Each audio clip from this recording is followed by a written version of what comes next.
Bismillahirrahmanirrahim. Assalamualaikum warahmatullahi wabarakatuh. Perkenalkan, nama saya Husnul Dwi Nurfalah dari jurusan Administrasi Pendidikan tahun 2019, kelas A. Di sini saya akan mereview salah satu buku untuk memenuhi tugas mata kuliah Seminar Pendidikan Agama Islam. Buku yang akan saya review yaitu berjudul Pro Kontra Maulid Nabi, Mencari Titik Kesepahaman. Buku ini ditulis oleh Ihsan Ansori LCMA. Untuk biografi singkatnya, beliau ini menggeluti dunia dakwah dan akademik, yaitu sebagai peneliti, penulis, dan juga tenaga pengajar atau dosen di Sekolah Tinggi Ilmu Usuluddin di Rosat Islamiyah Al-Hikmah Jakarta. Untuk penerbit buku ini yaitu Rumah Fikih Publishing yang berjumlah 76 halaman, diterbitkan pada tahun 2018. Untuk buku ini sendiri terdiri dari 3 bab, yaitu yang pertama pengantar, pembahasan, dan juga kesimpulan. Untuk fisik bukunya itu sebagai berikut. Selanjutnya kita akan masuk ke inti pembahasan buku ini.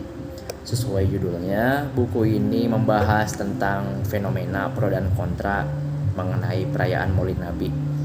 Secara keseluruhan, buku ini kita bisa bagi pembahasannya menjadi 4 subbab atau 4 pembahasan. Yang pertama ini mengenai pembahasan pengertian Maulid Nabi. Yang kedua mengenai mazhab atau para ulama yang menolak dan yang memperbolehkan peringatan Maulid Nabi.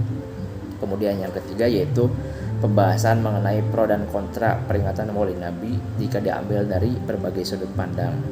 Terus yang terakhir yaitu pembahasan sikap yang harus kita lakukan terhadap perayaan Maulid Nabi.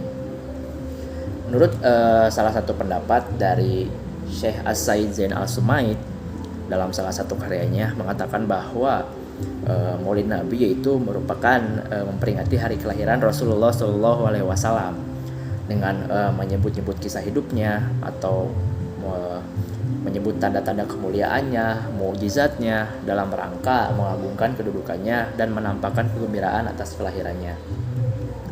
Dari definisi yang dikemukakan tadi bisa kita ambil bahwa Maulid Nabi ini merupakan salah satu momen kelahiran Nabi Muhammad gitu yang biasa dirayakan.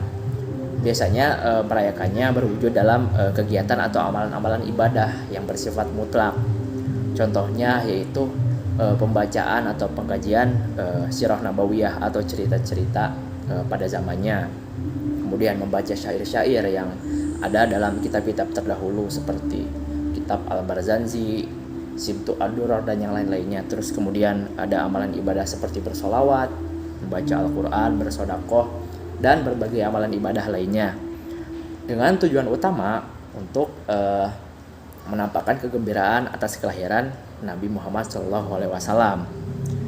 Bisa kita lihat di negara kita sendiri di Indonesia, biasanya kegiatan atau perayaan Maulid Nabi ini dilaksanakan di masjid-masjid dengan berupa adanya kegiatan kajian atau ceramah tentang perjalanan kisah hidup Rasulullah SAW seperti itu. Kemudian di sini ada beberapa mazhab atau para ulama yang menolak dan yang memperbolehkan kegiatan perayaan Maulid Nabi ini sendiri. Di sini yang memperbolehkannya diantaranya ada beberapa ulama seperti Syekh Al-Qurra Syamsuddin, Al-Hafiz Abu Al-Khattab, Imam Abu Syamah, Imam Yahya, Imam Hafiz Abdurrahman, serta kemudian ada lembaga fatwa di beberapa negara. Contohnya seperti di Indonesia yang lembaga fatwa ini diisi oleh para ulama ya. Di Indonesia ini sendiri Maulid Nabi ini kan dijadikan hari libur nasional gitu. Terus kemudian selain di Indonesia ada seperti di Sudan, di Mesir, Yordania, Kuwait, dan yang lainnya. Kemudian ada beberapa ulama yang menolak juga perayaan Maulid Nabi seperti Syekh Ibnu Taimiyah, Imam Abu Ishaq Ibrahim, Abu Hafs Tajuddin, dan yang lainnya. Kemudian pro dan kontra perayaan Maulid Nabi jika diambil dari berbagai sudut pandang.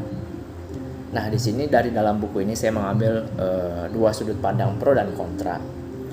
Pro dan kontra yang pertama yaitu dari sudut pandang ibadah dan tradisi.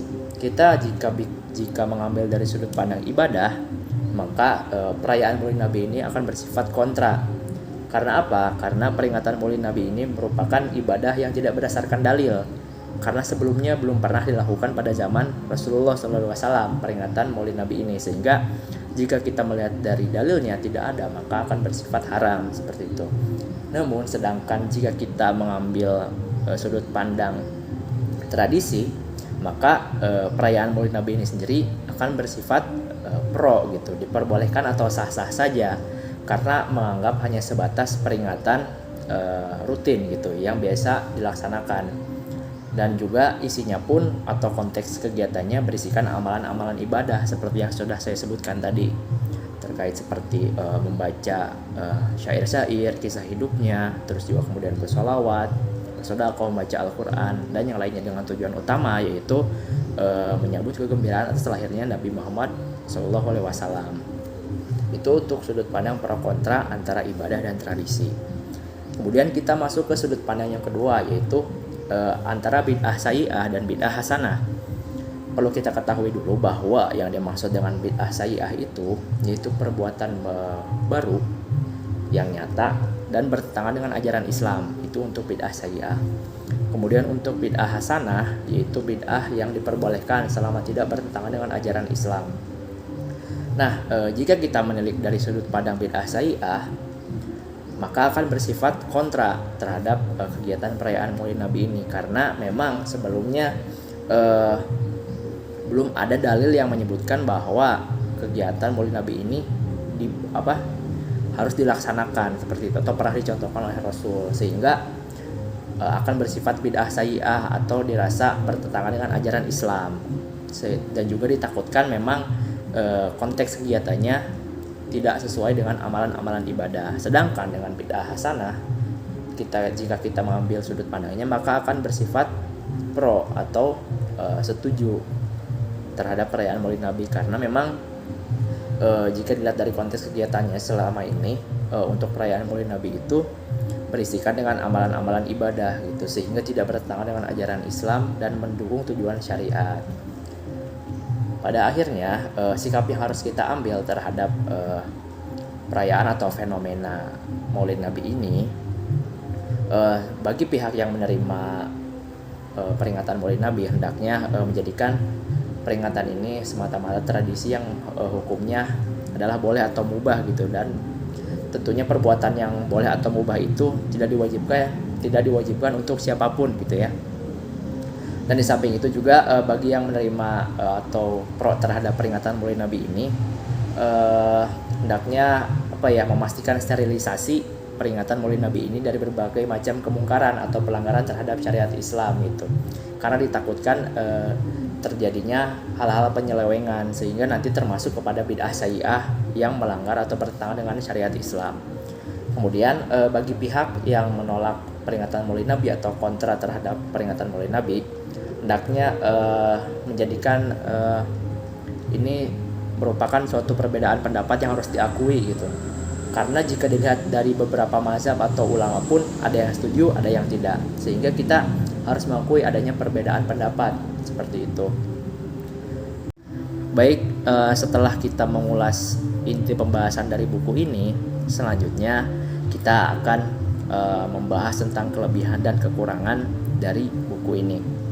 Untuk kelebihannya sendiri, yang pertama, buku ini membahas secara lengkap tentang berbagai pandangan pro dan kontra terhadap perayaan Maulid Nabi, sehingga sebagai pembaca akan memberikan gambaran gitu kepada kita bahwa dalam memandang permasalahan atau fenomena ini tidak hanya dari satu sisi saja, sehingga membuat kita lebih bijak lagi dalam menyikapi perbedaan pendapat tentang fenomena perayaan Maulid Nabi ini. Kemudian kelebihan yang kedua yaitu memberikan konklusi yang jelas atau kesimpulan yang jelas, terutama dalam menyikapi fenomena perayaan Maulid Nabi ini. Terus kita masuk ke kekurangannya. Kekurangannya diantaranya yaitu penggunaan kata yang cukup sulit difahami gitu, sehingga bagi pembaca harus mengulang atau memahami lebih lanjut dalam beberapa bagian tulisan seperti itu. Mungkin cukup sekian review buku ini dari saya. Mohon maaf apabila masih banyak kekurangan dalam penyampaiannya. Sekian, terima kasih. Wassalamualaikum warahmatullahi wabarakatuh.